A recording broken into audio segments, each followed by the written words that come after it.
ಗಂಟೆ ಗಂಟೆ ಥರ ಆಗ್ತಾ ಇದೆ. ಇಲ್ಲಿ ಇಲ್ಲಿ ಇಲ್ಲಿ ಇಲ್ಲಿ ನೋವು ಉಂಟಾ? ನೋವು ಉಂಟು. ಈಗ ಸಹ ಉಂಟಾ ಅಕ್ಕ ನೋವು? ನೋವು. ಯೇಸುವಿನ ನಾಮದಲ್ಲಿ ರೆಹಮತ್ ಅಕ್ಕಗಾಗಿ ಪ್ರಾರ್ಥಿಸ್ತಾ ಇದ್ದೇನೆ.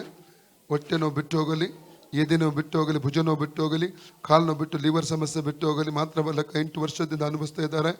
ಆ ಗಂಟು ಬರುವಂತ ಎಲ್ಲ ನೋವುಗಳು ಬಿಟ್ಟು ಹೋಗಲಿ, ವೇದನೆಗೆ ಬಿಟ್ಟು ಹೋಗಲಿ, ಫ್ರೀ ಆಗಲಿ. ಕರ್ತನ ಯೇಸುಕ್ರಿಸ್ತನ ಬಾಸುಂಡೆಗಳ ಮೂಲಕ ಅಕ್ಕನವರ ಗುಣವಾಯಿತು. ಕರ್ತನ ಯೇಸುಕ್ರಿಸ್ತನ ಬಾಸುಂಡೆಗಳ ಮೂಲಕ ಅಕ್ಕನವರ ಗುಣವಾಯಿತು. ಕರ್ತನ ಯೇಸುಕ್ರಿಸ್ತನ ಬಾಸುಂಡೆಗಳ ಮೂಲಕ ಅಕ್ಕನವರ ಗುಣವಾಯಿತು. ಇವರು ಫ್ರೀ ಆಗಲಿ, ಬಂಧನ ಅಡಿಯಲಿ, ಮಾಂತ್ರಿಕ ಕಟ್ಟು ಅಡಿಯಲಿ. ಬಿಟ್ಟು ಹೋಗು ಪಿಶಾಚಿ, ಶರೀರ ಬಿಟ್ಟು ಹೋಗು, ಇವರ ಹೊಟ್ಟೆ ಬಿಟ್ಟು ಹೋಗು ರೈಟ್ ನಾವು, ಎದೆ ಬಿಟ್ಟು ಹೋಗು ರೈಟ್ ನಾವು, ರೈಟ್ ನ ಭುಜಗಳನ್ನು ಬಿಟ್ಟು ಹೋಗು, ಕಾಲುಗಳನ್ನು ಬಿಟ್ಟು ಹೋಗು, ಲಿವರ್ ಅನ್ನು ಬಿಟ್ಟು ಹೋಗು. Out in ಜಿಪ್ಸಿಸ್. ಯೇಸು ನಾಮದಲ್ಲಿ ಈ ಸ್ಥಳದ ನೋವಿಗೆ ಅಪ್ಪಣೆ ಕೊಡ್ತಾನೆ. ಅಕ್ಕನವರ ಶರೀರ ಹೊರಬಿಟ್ಟು ಹೊರಗೆ ಬಾ. Out in Jesus, out in Jesus. ಯೇಸುನ ಅಧಿಕ ನಾಮದಲ್ಲಿ ಈ ಸಹೋದರಿಯ ಮೊಣಗಂಟಲ್ಲಿ ಹೊಳುವಂತ ರೋಗತ್ವ ಶಕ್ತಿ ಅಪ್ಪಣೆ ಕೊಡ್ತಾನೆ. Out in Jesus, out in Jesus. ಎಲ್ಲ ವೇದನೆ ಬಿಟ್ಟು ಹೋಗಲಿ. ಲೂಕ 19 ಹಾವುಗಳನ್ನು, ಚೇಳುಗಳನ್ನು, ವೈರಸ್ ಸಮಸ್ತವರು ತುಳಿದಕ್ಕೆ ಅಧಿಕಾರ ಶಕ್ತಿ ನೆನೆಸಿಕೊಟ್ಟಿದ್ದಾನೆ.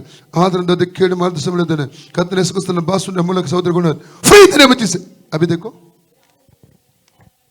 कम है, अभी देखो कम है, गया ना.